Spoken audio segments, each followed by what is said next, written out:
सभी साथियों को नमस्कार। मैं अभी शर्मा, NHY जिला उपाध्यक्ष जिला चंबा, आपसे अपनी प्रॉमिस के अनुसार आज 9 बजे का हमने जो एक टाइम फिक्स किया था छात्रों की बात, छात्रों के साथ जो हम आने वाले समय में प्रोग्राम जो है वो कंटिन्यू करेंगे NHY चंबा की तरफ से और युवा कांग्रेस चुराह की तरफ से। कुछ लोग जुड़ जाएं, उसके बाद बात शुरू करते हैं।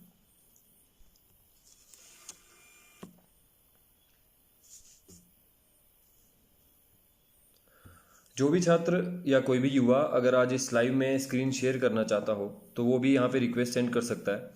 उसे हम डायरेक्टली स्क्रीन पर देखने का और बोलने का जो है, कुछ लोग जुड़ रहे हैं हमारे साथ में, जुड़ना शुरू हो चुके हैं। जल्दी से जल्दी इसे आप शेयर करें ताकि ज़्यादा से ज़्यादा लोगों तक हम पहुँच पाएँ, ज़्यादा से ज़्यादा छात्रों तक अब आज हम पहुँच पाएँ। किसी भी कॉलेज से आप हों, पूरे चंबा में आप किसी भी कॉलेज से हों या किसी भी गांव से आप आते हैं, आप ज़रूर इस लाइव का हिस्सा बने ताकि आज हम अपने क्षेत्र की कुछ परेशानियों को, दिक्कतों को सामने रख सकें जो लाइव के माध्यम से भी सरकार तक पहुँचें। और अगर सिर्फ यही सफिशिएंट नहीं होगा तो हम आने वाले समय में बहुत जल्दी इसके खिलाफ कार्रवाई भी करेंगे। एक आंदोलन के तौर पर हम सभी छात्र जो है इकट्ठा होकर के चलेंगे।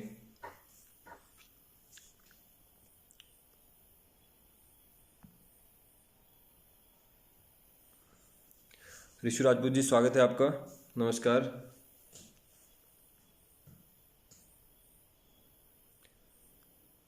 कुछ और लोग जुड़े, उससे पहले मैं एक दो चीज़ें और क्लियर कर दूं। कुछ चीज़ें मेरे दिमाग में, मेरे पास में कल पहुंची थी। एक वीडियो कल मुझे एक बहन के द्वारा शेयर किया गया बोंदेड़ी से, कि उनके साथ में बहुत गलत जो है किया जा रहा है। उनके जो मवेशी थे, बहुत 4-5-6 महीने से जो है वो कंप्लेंट्स कर रहे हैं इसके रिगार्डिंग। तो उनका कहना था कि पिछले 5-6 साल से उनके जो मवेशी हैं वो चोरी हो रहे हैं और उन्होंने काफ़ी शिकायत करने की कोशिश की SHO चुराह के पास भी, और RSS या दूसरे संगठनों से भी वो मिले, लेकिन अभी तक उसके लिए कोई भी कार्रवाई नहीं हुई है।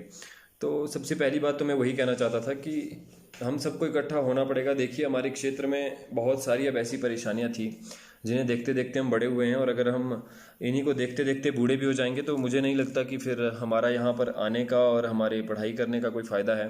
मोनू मलिक जी नमस्कार। कमल श्रीवास्तव जी हेलो। उमेश ठाकुर जी बढ़िया, आप बताइए आप कैसे हैं।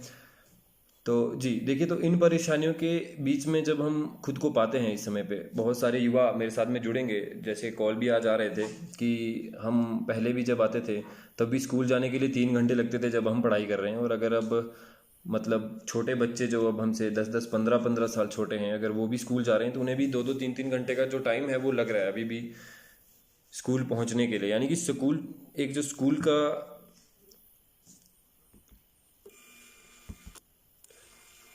जी, तो जो स्कूल का डिस्टेंस है गांव से वो बहुत दूर है। यानी एक पंचायत में कई जगह पे एक स्कूल है, एक ही स्कूल है, और वो स्कूल जो है वो इतना दूर है कि वहाँ पे छोटे बच्चे जाना बहुत दिक्कत है।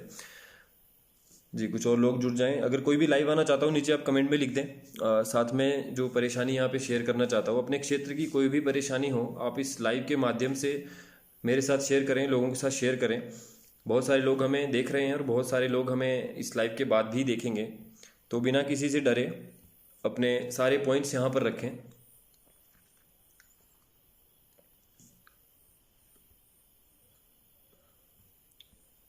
जी, तो उन बहन को मैं सबसे पहले तो धन्यवाद भी करूँगा कि वो भी अब इस हमारे एक, कह सकते हैं, एक जो हमने अभियान अब शुरू किया है युवाओं का, कि हम साथ मिलकर के आगे बढ़ेंगे और चाहे कोई भी हो सत्ता में जो हमारी बातें नहीं सुन रहा है उस तक हम अपनी बातें ज़रूर पहुंचाएंगे।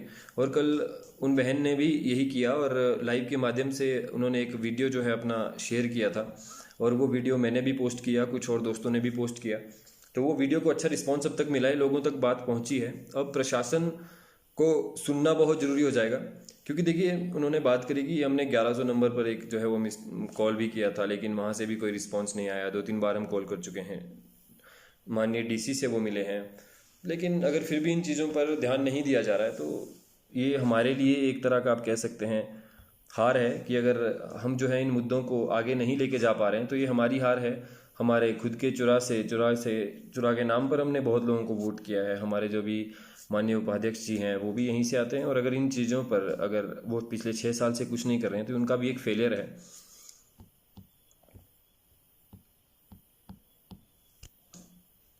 जी, तो कोई भी विद्यार्थी जो है जिसको कोई भी परेशानी, सबसे पहले कॉलेज के रिगार्डिंग बात करते हैं। सो अगर कॉलेज से कुछ बच्चे हमारे साथ जुड़े हैं तो आप कॉलेज के बारे में ज़रूर यहाँ पे कहें, ताकि हम कॉलेज की इन बातों को आगे लेके जाएं।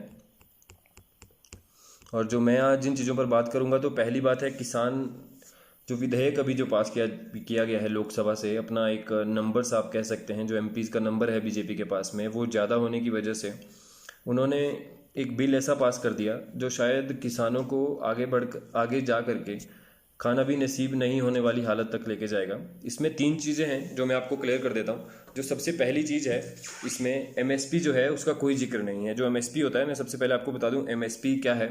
एमएसपी होता है एक मिनिमम सपोर्ट प्राइस जो रहता है, यानी कि कम से कम जब भी मंडी में किसान कोई भी सब्जी या कुछ भी अपने यहाँ से लेकर के जाता है बेचने के लिए, तो उसे वो चीज़ जो है वो कम से कम उतना जो प्राइस है वो मिलता ही मिलता है।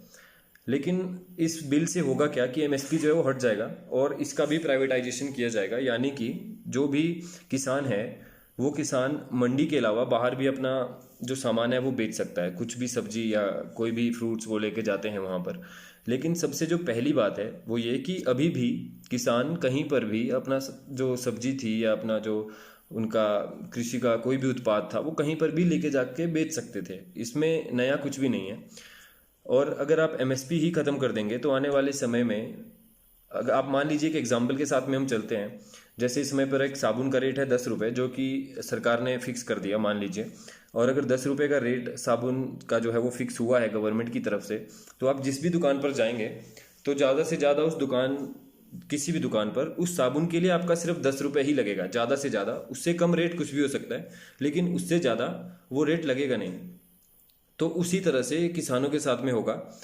अब ये होगा मिनिमम रिटेल पर, यानी कि अगर आप यहाँ से सेब लेकर के लगा लीजिए अमृतसर मंडी जाते हैं, तो अगर आप इस समय जाते हैं तो एक फिक्स्ड रेट है उस सेब के लिए जो मिनिमम आपको मिलेगा ही मिलेगा। उससे नीचे कोई भी मंडी, कोई भी जो वहाँ का ट्रेडर है या कोई भी लाइसेंस वाला जो आप बोल सकते हैं एक डीलर जो है वहाँ पे, वो आपका सेब उससे कम रेट पर नहीं लेगा, उससे ज़्यादा ही मिलेगा आपको जो भी मिलेगा। तो एमएसपी कम से कम वो प्राइस है। लेकिन अगर एमएसपी हट जाएगा तो कल परसों हो सकता है साल के बाद जब आप अगले साल सेब बेचने जाएंगे और जब आप वहाँ पर पहुँचेंगे तो वो यूनियन जो है उन्होंने पहले प्लान किया कि आज जो है हम 100 रुपये से ऊपर किसी को भी एक डब्बे पर भी नहीं देंगे। तो आपका सेब जो है वो, क्योंकि सीजन पे आपके पास सेब है, आप उसको फेंक तो सकते नहीं है।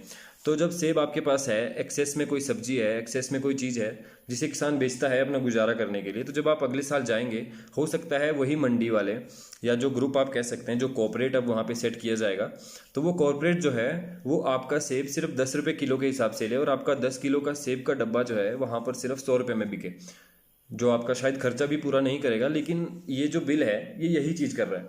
इस समय पे पंजाब में, हरियाणा में बहुत सारे प्रोटेस्ट भी इसके अगेंस्ट हो रहे हैं, लेकिन अभी भी सरकार इसके लिए कुछ कर नहीं रही है। और आज तो राज्यसभा, माफ़ कीजिएगा, कल ही शायद राज्यसभा में भी ये बिल पास हो गया। तो सिर्फ अपना नंबर जो है ज़्यादा होने की वजह से अगर सरकार ये चीज़ें कर रही है किसानों के साथ में, तो उसके लिए खड़ा होना हमारे लिए बहुत आवश्यक है। सबसे पहले मैं आपको एक बात बता दूं, 2 या 3 दिन में शायद एनएसयूआई चुरा जो है, युवा कांग्रेस चुरा के साथ में मिल करके हम भंजराड़ू के मैदान में आप कह लीजिए, रामलीला कमेटी के मैदान में, या फिर हम बीच बाजार से जो है एक धरना प्रदर्शन इसके खिलाफ करेंगे। जो विधेयक निकाला है इस समय पर लोकसभा से जो पास हुआ है, तो उसके खिलाफ एक रैली जरूर की जाएगी। और इस चीज़ को आगे पहुंचाना हमारे लिए बहुत इंपॉर्टेंट है, क्योंकि एक युवा होने के नाते ना सिर्फ मैं बल्कि आप सब जो मुझे देख रहे हैं और जो मुझे इसके बाद भी देखेंगे, तो मैं आप सबको भी यही चीज़ कहना चाहूँगा कि देखिए, अपने हकों के लिए लड़ना कोई गलत बात नहीं है। और अगर आप अपने हकों के लिए लड़ रहे हैं तो आपको किसी के सपोर्ट की ज़रूरत नहीं है। फिर उसके लिए आपके पीछे क्या पॉलिटिकल बैकग्राउंड है, या आपके पॉलिटिकल बैकग्राउंड को छोड़िए कि आपके फैमिली बैकग्राउंड्स हैं, वो यहाँ पे मैटर नहीं करते। एक युवा के तौर पर जब भी आप किसी भी चीज़ के लिए अपना आवाज़ उठाएंगे तो आपकी आवाज़ जो है वो लोगों तक पहुँचेगी और उस आवाज़ को पहुंचाना ये हम सबका फ़र्ज़ बनता है, एक दूसरे की आवाज़ को आगे बढ़ाएं। इस समय पर जितने भी लोग, जब भी आप आते हैं, बहुत सारे लोग मुझे ये कहते हैं, बहुत सारे बच्चे मुझे कॉलेज में मिलते हैं कि भाई अभी बीजेपी है, इससे पहले कांग्रेस थी, तो कांग्रेस ने भी कुछ खास नहीं किया था, बीजेपी ने भी कुछ खास नहीं किया। देखिए, इन मुद्दों पर अगर आप लड़ेंगे, एक बात तो मानने वाली नहीं है, लेकिन अगर हम मान भी लेंगे कि चलिए मानिए कांग्रेस ने कुछ नहीं किया, तो 2014 में इसीलिए लोगों ने हटाया सत्ता से उन्हें। तो अगर आप आगे भी यही करके यही जवाब देंगे चीज़ों का कि हाँ ठीक है, कांग्रेस ने कुछ नहीं किया तो मैं भी कुछ नहीं करूँगा, तो ये तो कोई हल नहीं हुआ। देखिए, सबसे बड़ी बात ये हल नहीं है, हल आपको ढूंढना पड़ेगा, इसीलिए आप सरकार में हैं। अगर आपके पास हल नहीं है तो आप अपना पद त्यागिए, किसी और को वहाँ पे जाने का मौका दीजिए। मैं हमेशा यही कहता हूँ कि अगर आप किसी भी चीज़ के लिए कैपेबल नहीं है, आपको लगता है कि मैं कैपेबल नहीं हूँ और आपको वो चीज़ मिली हुई है, तो आप उस चीज़ को वहाँ छोड़ें, कोई और उसे इस्तेमाल करेगा और शायद अच्छा इस्तेमाल करे। जी, तो कॉलेज से भी मेरे पास बहुत सारे हमारे साथ बच्चे जो हैं वो जुड़ चुके हैं। तो कोई कॉलेज का अगर मुद्दा हो तो आप यहाँ पे लिख सकते हैं, उसके बारे में हम बात करेंगे और आने वाले समय में उसके लिए धरना प्रदर्शन या जैसे भी आप कहें, जो भी रास्ता निकलेगा वो रास्ता हम निकालेंगे और आपकी जो परेशानी है उसके सॉल्व करने का पूरी कोशिश हम जो है करेंगे।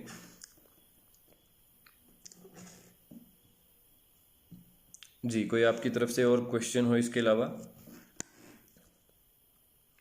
हाँ, और अब कुछ चीज़ें मैं ना चुराई में भी कहना चाह रहा था, क्योंकि कुछ लोगों ने मुझे कहा कि जो आपकी बातें थी पिछली लाइव में वो हमारे जो पापा जी हैं उन्हें पूरी पूरी समझ में नहीं आई। तो मैं आज कुछ चीज़ें ना चुराई में भी कहना चाह रहा था। तो एक्चुअली मैं जा के तो उन्हें कुछ गल्लें समझा दी सब ने ना, पिछली पहली जय में गल बोल थी, पहली में गल बोल थी रोड़े के बारे में ना जय पहली गल थी, सब ने ना पहली गल सही थी रोड़े करी, यानी कि थोड़े रोड़े जे चलो रही थी, जय पीडब्ल्यूडी रंडर ने थी फॉरेस्ट क्लियरेंस ना था सरी, ये जै भी चीज़ें थी से रोड में थोड़ी चलो रही है, बहुत अच्छी गल थोड़े रोड पुज गानी।